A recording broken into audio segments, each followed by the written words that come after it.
Hey everybody, welcome back to another episode of Tanner's Favorite Things. I'm Tanner Knight, and today we don't have an unboxing, but we do have an unzipping.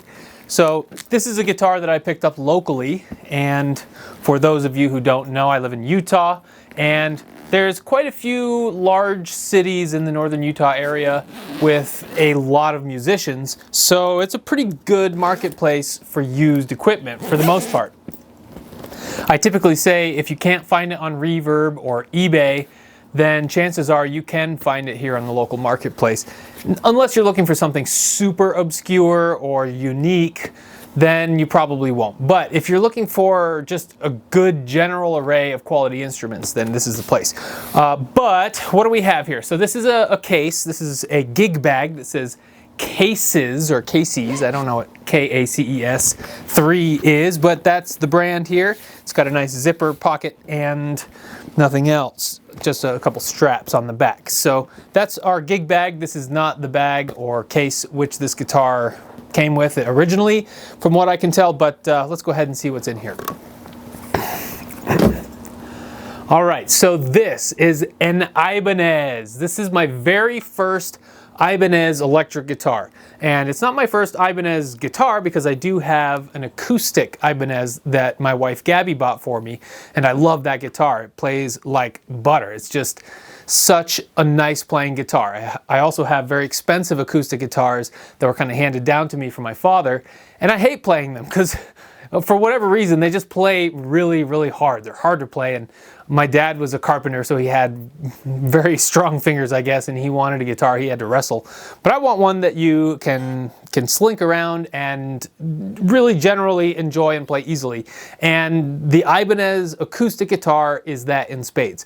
So we're not here to talk about that. We will get to it in its own video at some point, but for now, I just picked this thing up, and I'm really excited about it. And there's a chance that it's going to leave my hands here pretty soon. We'll get to that, but I want to talk about this guitar in this video. So, what is this Ibanez guitar? It is the S Classic, and the S in this case, you might think, oh, it's a Stratocaster S-type, which is kind of what I did initially, but that's not the case. They actually have a body type called the Sabre, and this is an Ibanez licensed body. I don't know if they still produce the Sabre model, but they had the Sabre model early on, and apparently this is reminiscent of that shape. It's also very reminiscent of a Stratocaster, so I would imagine the S name is no coincidence. So anyway, this is the S Classic SC420. 420. So that is the model number, and it also has a color designation, BC. So it's kind of an unwieldy name, the Ibanez S Classic SC420 BC. But if you know anything about Ibanez, then you know that their names are mostly numeric, kind of just long-ass, nonsensical patterns of numbers and letters. So that's par for the course. But the reason I bought this guitar, well, there's a couple different reasons. Number one, I've been looking for a Japanese Ibanez for a while, and I don't know why. I just, for whatever reason, I've seen a few videos and heard them played by other people, and they're very, very good guitars, these Japanese Ibanez, and they are made in the Fujigen factory, I believe, or however you pronounce that, Fujigen? I'm not 100% sure. But it's a very well-renowned Japanese manufacturer of instruments. And I believe they also make other non-Ibanez products in that Fujigen factory, but I'm not an expert on that era of guitars. So I'm looking to learn a lot more about it, and this is kind of my first foray into it. The other reason that I bought this particular guitar is because after, well, number one, it came for sale locally, and it stayed for sale long enough for me to do a little research on it, because it's probably a 97, 98, 99 guitar. We're going to find out today. I don't have a way of knowing by the serial number from what I can tell, but I do think there is a date stamped in the neck pocket. So this guitar, over 20 years old, and you know, they discontinued it in 2003. So I don't want to go too much over the history now because we're going to tear this thing apart and have plenty of time to talk about that. But it ran from 97 to 2003, so only 6 years really. And you might find some outliers like a late 96 or an early 2004. But for the most part, 07 to 03 is where you find this SC420 model. And it's kind of an outlier for a lot of reasons. I think most people in the late 90s would associate Ibanez with a few different people. Joe Satriani, Steve Vai, and then much later in the 90s, Korn. Both of those guys played Ibanez 7 strings and kind of put that on the map. But all of those players are known for just crazy guitar effects. They're not straightforward like blues players or just Eric Clapton style players. They all use the guitar in a very unique way. And as a result, it's kind of cultivated its own specs. Like you'll find much flatter radius fretboards on Ibanez for the most part, much skinnier necks. You'll find some sort of tremolo or a Floyd Rose in a lot of cases. And you'll see some interesting things like the 7-string and the multi-scale, which develops later on. But this guitar is really none of that. It's a very classic, S-classic style of build. And I think you can kind of liken it to a few different guitars, but in the end, it's its own beast, and it's very unique, and it sounds very unique.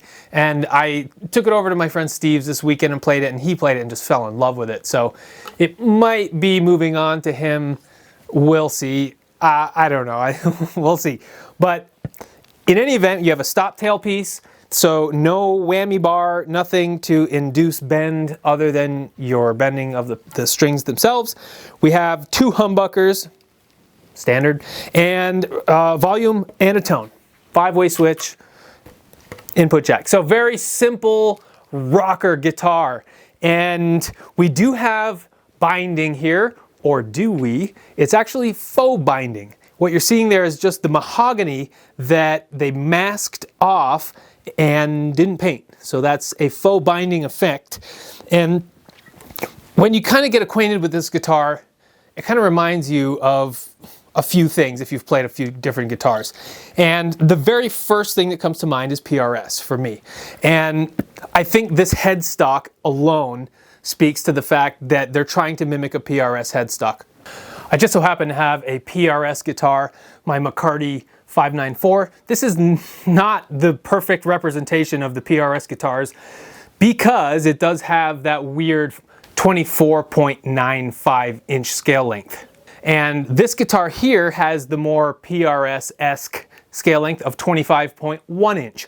It's in between the scale length of the Gibson at the 24.5 and the Fender 25.5 or whatever they are. I can't remember exactly, but you think of Gibson in the 24, Fender in the 25, PRS right around 25.1. Very bizarre scale length on paper, but Paul Reed Smith has, for whatever, stuck to his guns on that, and most of their range of guitars has that scale length.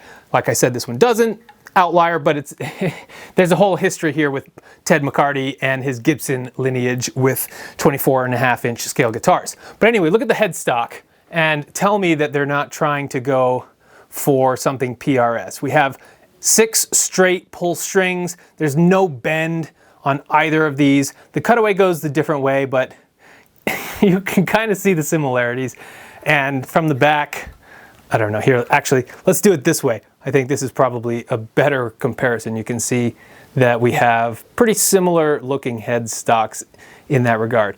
But beyond that, I would say this faux binding is also a PRS trait. It's not on this McCarty 594, just because this body shape does not have an option for that, but it's kind of a PRS thing with their maple caps. Whenever they have a maple cap, they'll let that be the binding instead of actually adding a plastic purfling edge.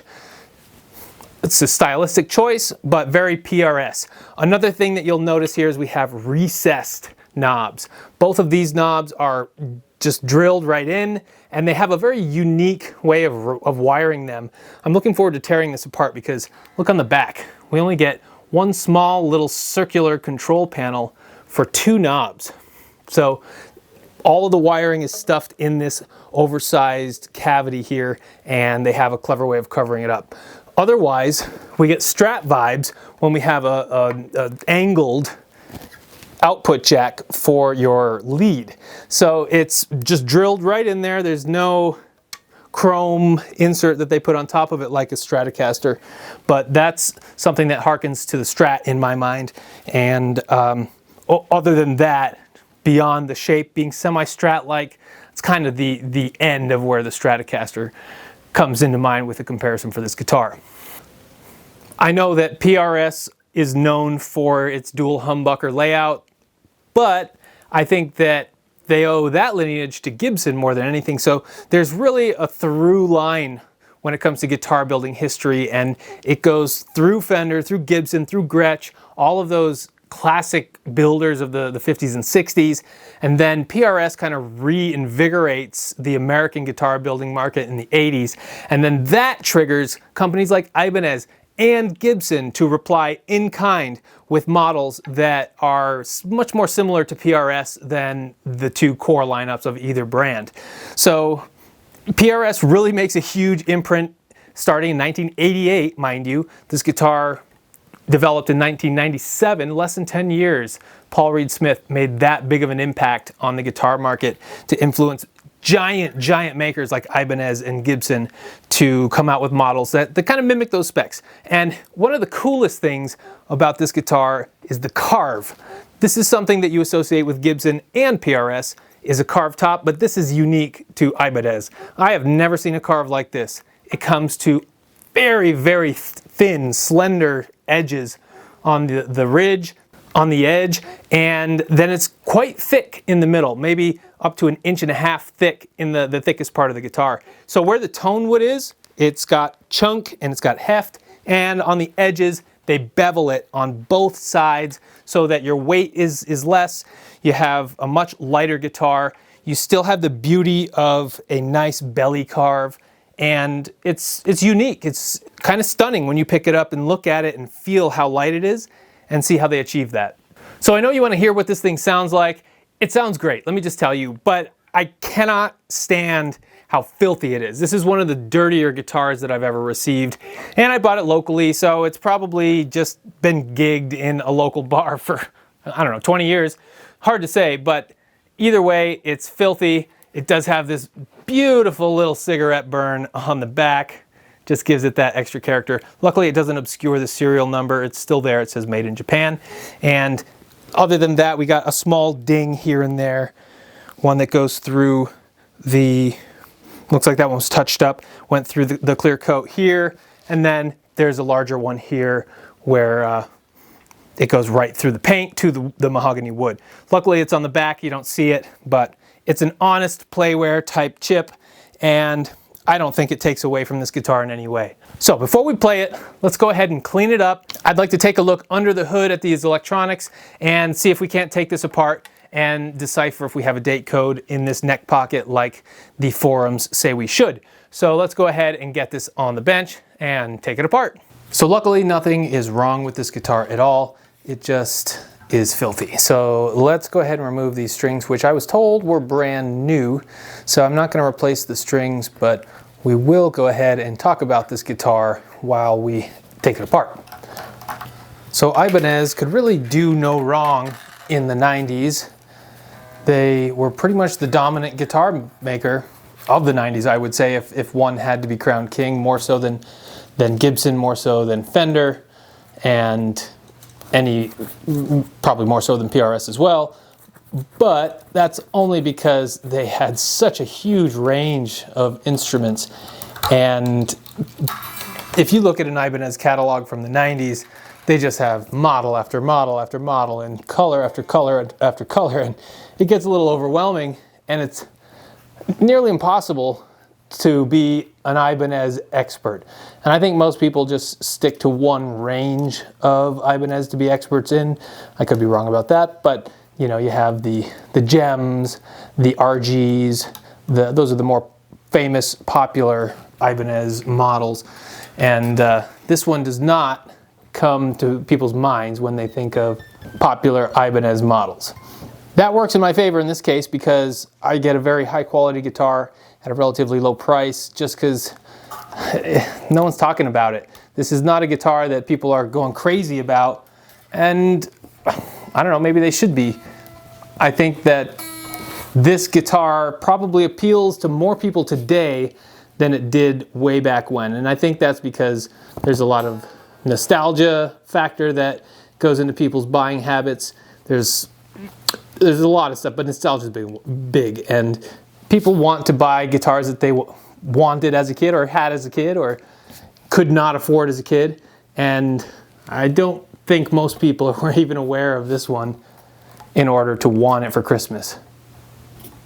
So as I mentioned, this is the SC420, 420, and this is not the only model in this class. Let's remove this bridge before we talk about the rest of the models, because this is what I think is a Goto bridge, but let's just go ahead and put it up here. They have it listed on the brochure about what kind of bridge it is, but I don't see any specific wording or branding on here. But that's the bridge. Pretty nice unit, I would have to say. Just comes right off of there, just like a Gibson stop tail. And these studs, this one doesn't move. This one feels like it has limited adjustability. I'm not going to mess with those too much because they are at the perfect height. And there's, I don't know, there's no need to mess with things on an old guitar too much. So let's take a look at this now that we have the strings off. The fretboard is pretty filthy. The body of the guitar is really the most offensive part here. But let's take a look under the hood as far as these pickups and switches and knobs go and see if we can determine anything in these neck pockets. So we have 4 screws on either humbucker, tiny, tiny little screws. This is like, bam. This is the opposite of PV, where PV has giant burly screws with giant screw tips, and the Japanese craftsmen of the same era opted for much smaller, lighter weight, and less durable components. Quite honestly, you can't really make too many mistakes with these screws, or else you'll strip them very easily. But they do the trick if you don't need to remove them. So I don't need to remove them, but we're going to remove them just the same. Do I need to take out these middle screws too? I assumed these were just for height adjust, but yeah, they're just affecting the height of that humbucker. I think we might, oh, there we go. It was just stuck from years of grime. All right, so it's pretty tight in there too. I got to respect these craftsmen for not leaving very much room to dick around in here. I can't even flip this pickup over because the lead is so short on it. There is nothing to tell inside this pickup cavity because it's shielded with this black spray.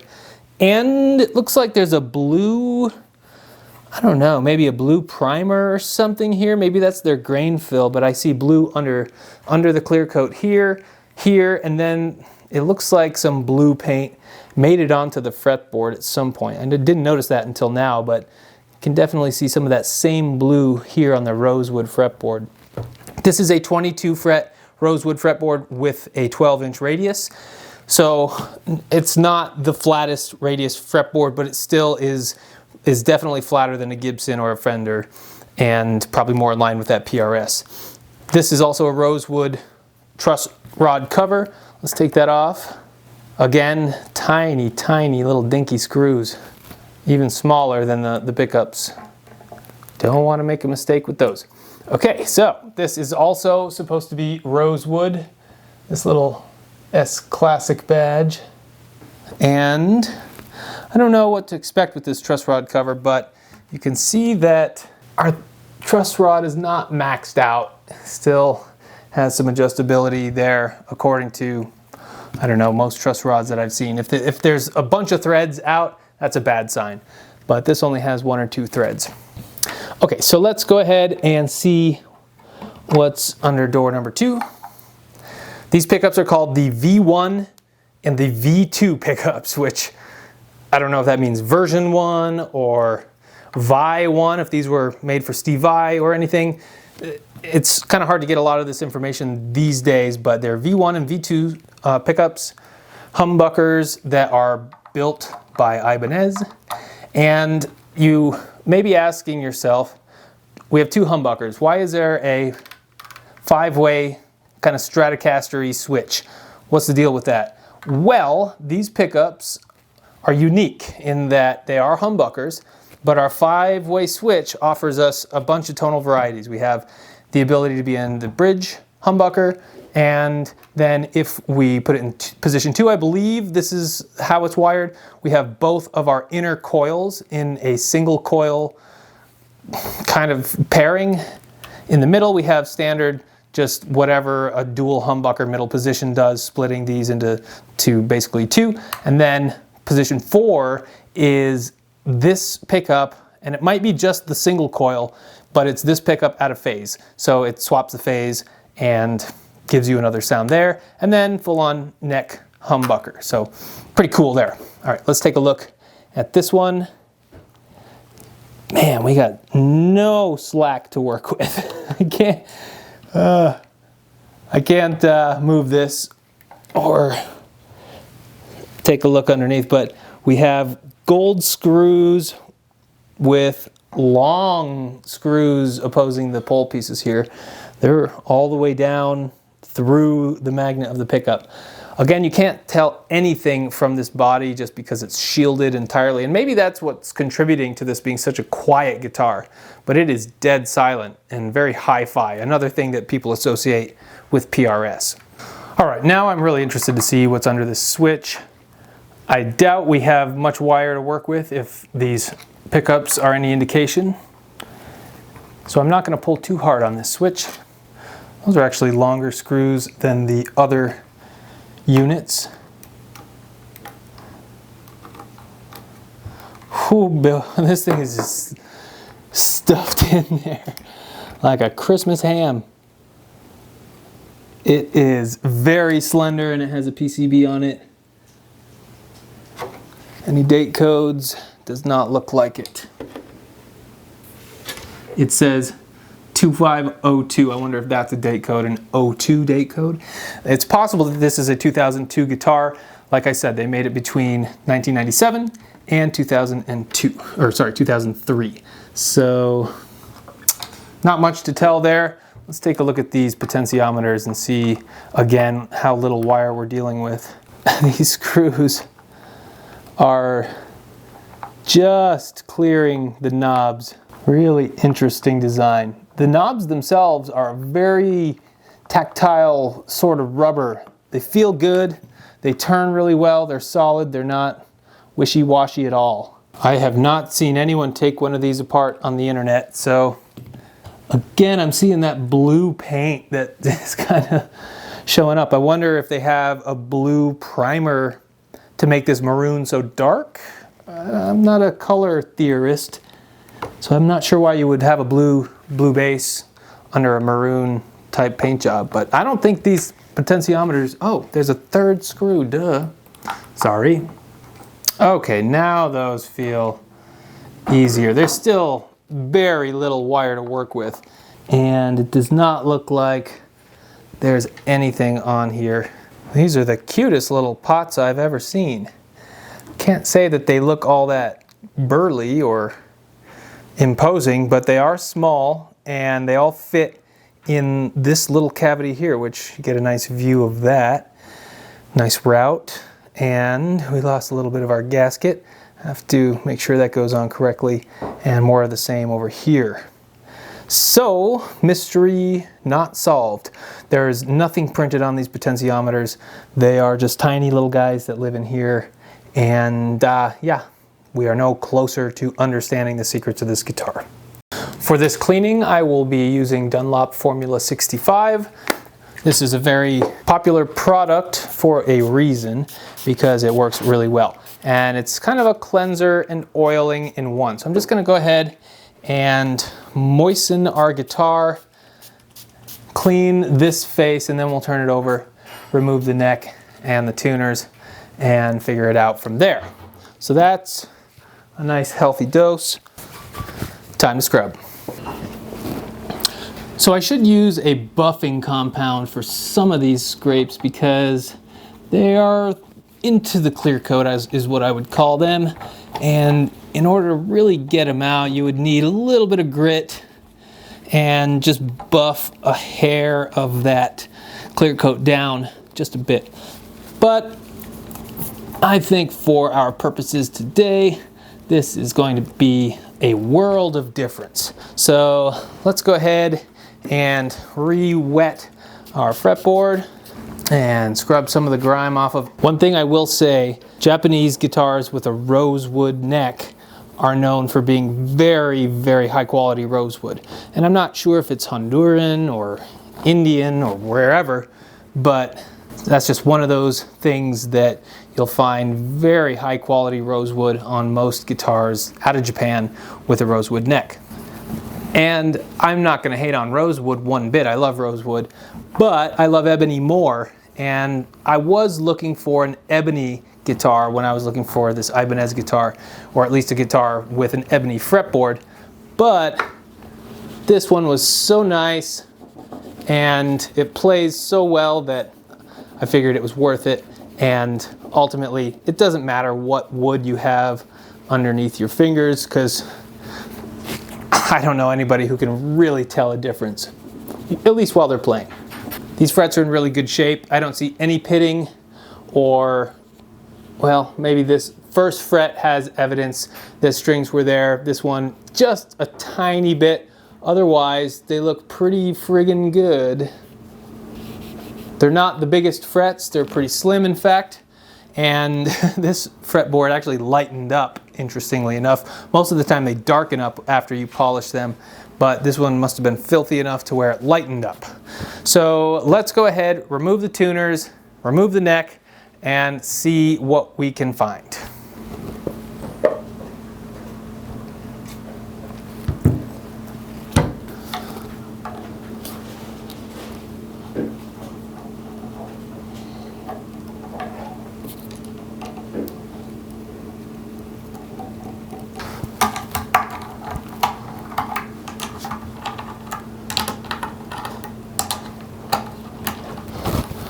I try to keep these roughly in order, but ultimately I don't think it matters.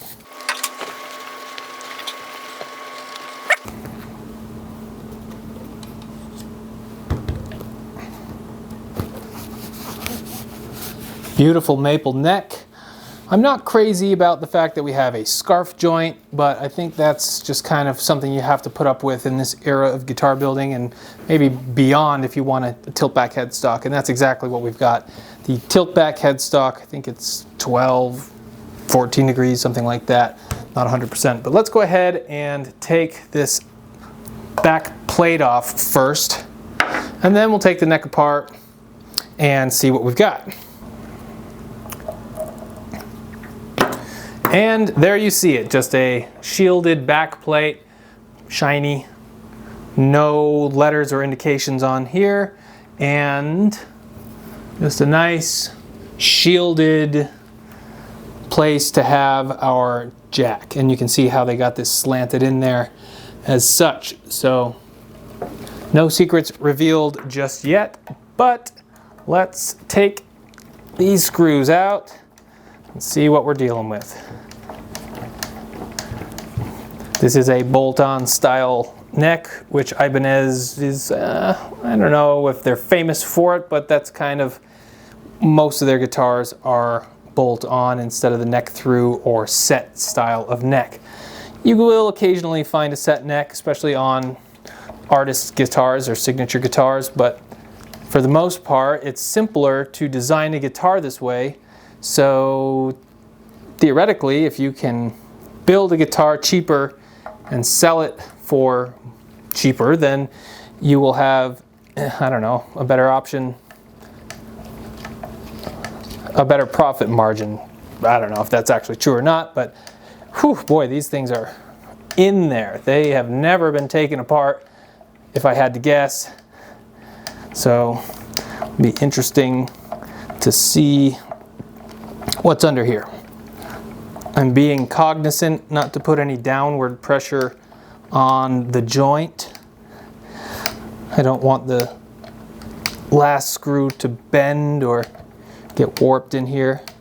I was about to say how impressed I was that I could take this guitar apart with one tool, but this last screw got me. I just needed a little extra torque, so that little screwdriver, probably not the best application for taking this thing apart, at least these 4 bolts here.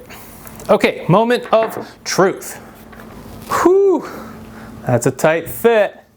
All right, we have SC420, which is exactly the model that we thought we were dealing with, SC420. So you can tell that that neck does in fact have that branding, but I was expecting there to be some sort of other date or another indicator here, but I just don't see it.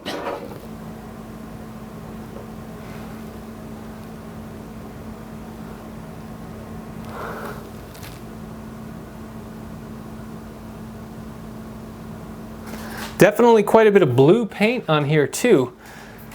That has to be just due to how they layer the paint on here, but I just don't see any date codes in here at all. The one thing that I might not be accounting for here is this H. That's the one thing that's not part of the model number. So it's possible that this letter indicates what year is, but that just means I'm gonna have to do a little more research. So there you go. SC420 in the pocket and just SC420 on the neck itself. So I don't know if there's any way to tell that they match.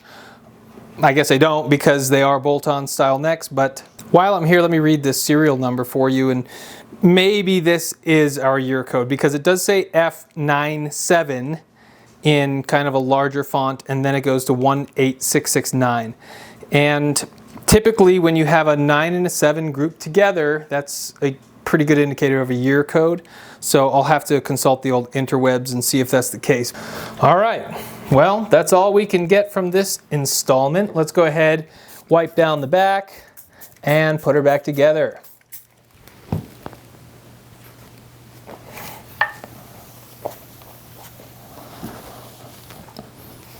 All right, as I mentioned before, to get all of these kind of more than surface scratches out of here, you would need some buffing compound, and I just don't have any, and I like it. I think that this adds character to the guitar, really shows you what you're in for. No frills, no surprises.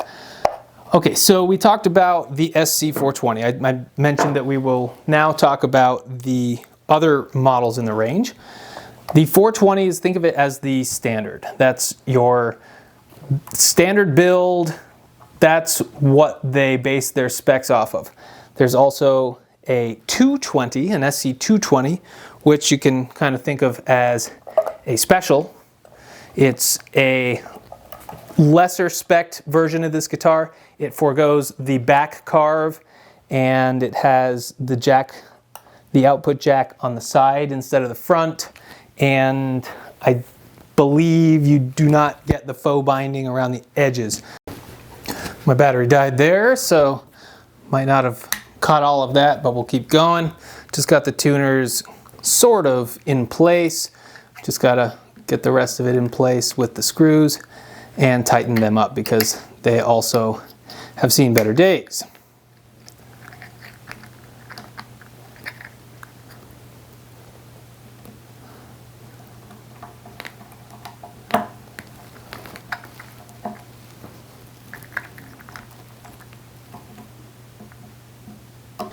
These are Goto tuners, which is pretty common to see on Ibanez guitars. I'm not sure what their partnership is, but you tend to find a lot of the Goto parts on all Japanese guitars.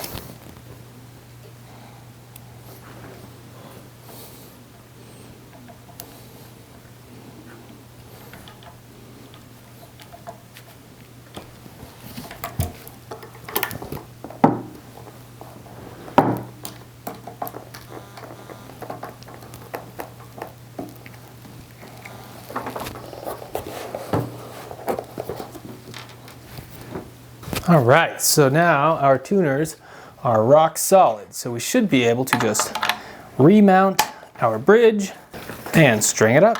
Okay, it took forever to get this guitar strung up. I don't know why. These non-locking tuners are to blame, I assume. But you can see that I've already gotten this thing nice and filthy by handling it. But luckily all of the big grime has been removed and I can just wipe these fingerprints away. But now we are ready to play.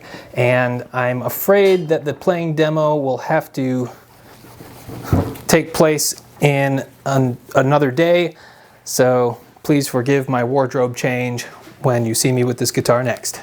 All right, here we are one day later, and this thing is still as awesome as it was yesterday, so that's good news.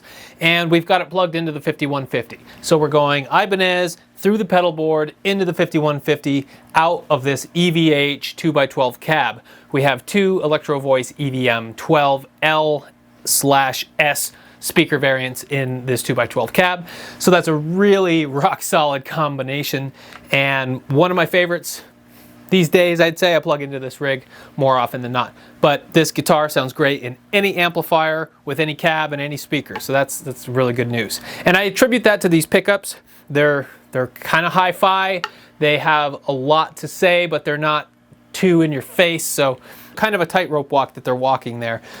But that's the rig. We're being captured by one Sennheiser E906, which is on the right speaker. That's being fed into my Focusrite Scarlett 18i20 interface, and that is capturing the sound. So just one channel and one speaker, but I think that's plenty to give you an idea what this thing sounds like. So let's go ahead and just hear some sounds. I know this video's gone on long enough as is, so we're just gonna keep it short and not beat this thing into the ground, but let's go ahead and at least hear the main tones. Here's our bridge position. This is humbucker, full open, and I have our tone full open as well. So it's pretty quiet on our quiet channel of the 5150.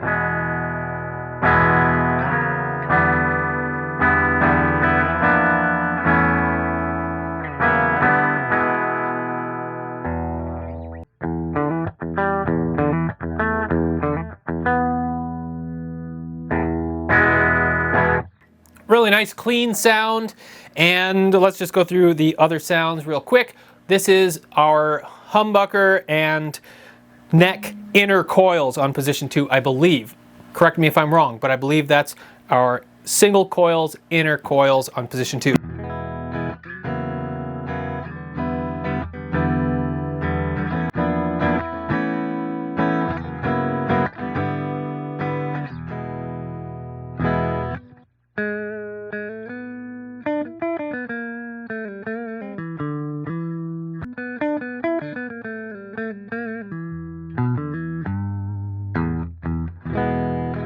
So that's position 2. Position 3 is our regular, or what you would assume on a 3-position switch with a 2 humbucker guitar, kind of both of them, and here's both of them together.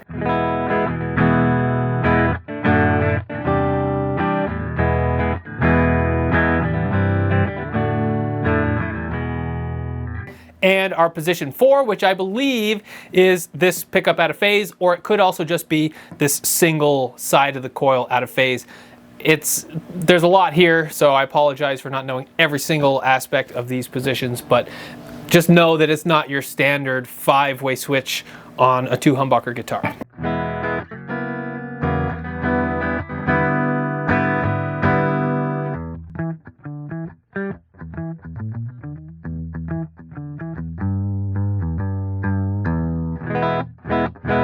Position 3. Okay, position 4. All right, our final position is our neck humbucker, which should be fairly straightforward. No splitting, no phase, anything, just standard neck humbucker.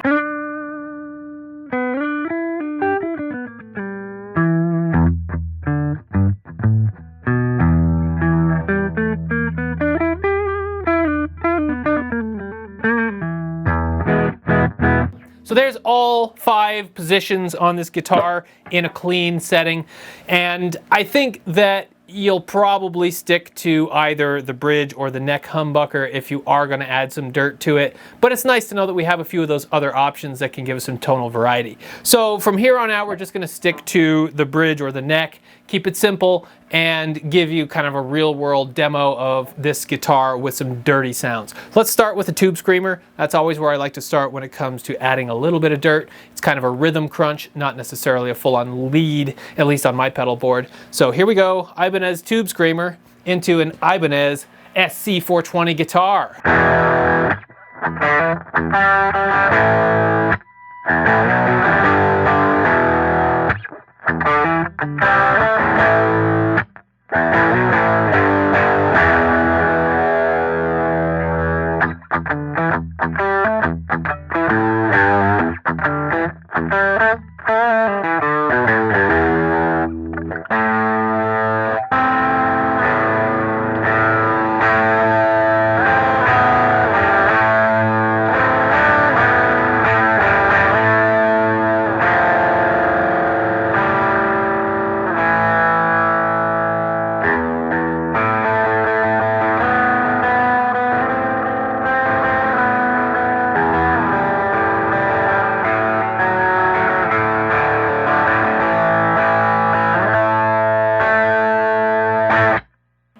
All right, tube screamer, really nice. That's a very acceptable rhythm channel.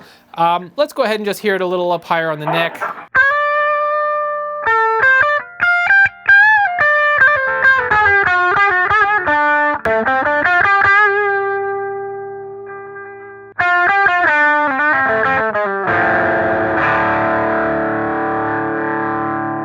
All right, so there's a little higher up on the neck. Let's go to the Super Overdrive SD1. This is one of my favorite Boss pedals, and it's kind of the in-between the tube screamer and the high gain option. So here's our Super Overdrive OD1.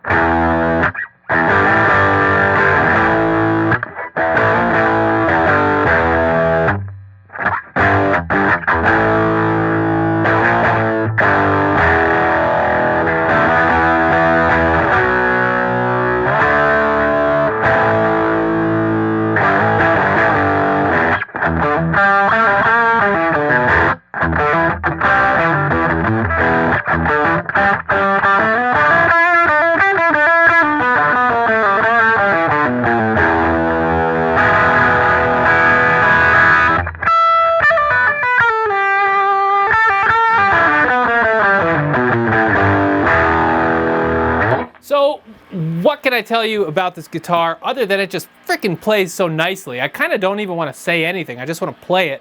And I guess I'll apologize if I'm shutting my mouth and just playing a little bit too much. But I think that that's probably better than hearing me yammer for as long as we have already. But let's go up the scale again and let's go into the metal zone and see what that sounds like with both the bridge and the neck and go from there. So here we go, metal zone all the way up.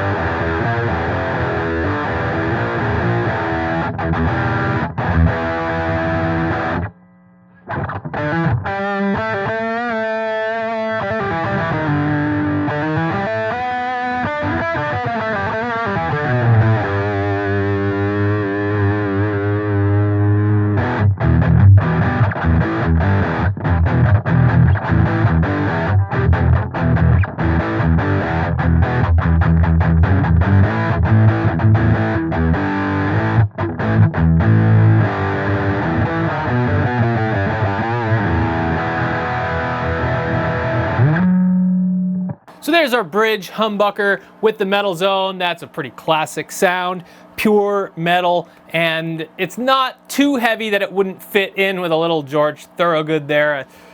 You know, I'm not the biggest fan of his, but it felt right. But here's the neck humbucker with that metal zone.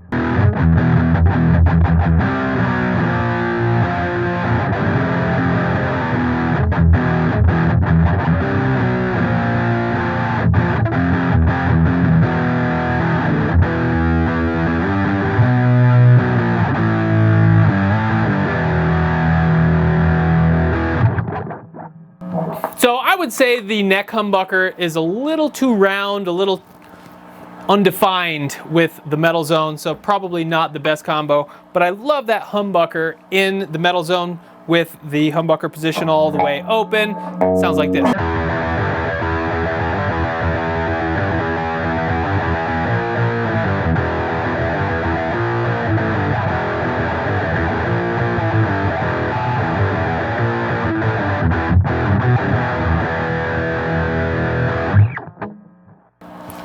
Great metal sounds, and something that I could just play for hours and hours and hours. I will not subject you to that. That's all I want to do in this video, is introduce you to this guitar and kind of open your eyes to, number one, this particular model, but this whole era in Ibanez history.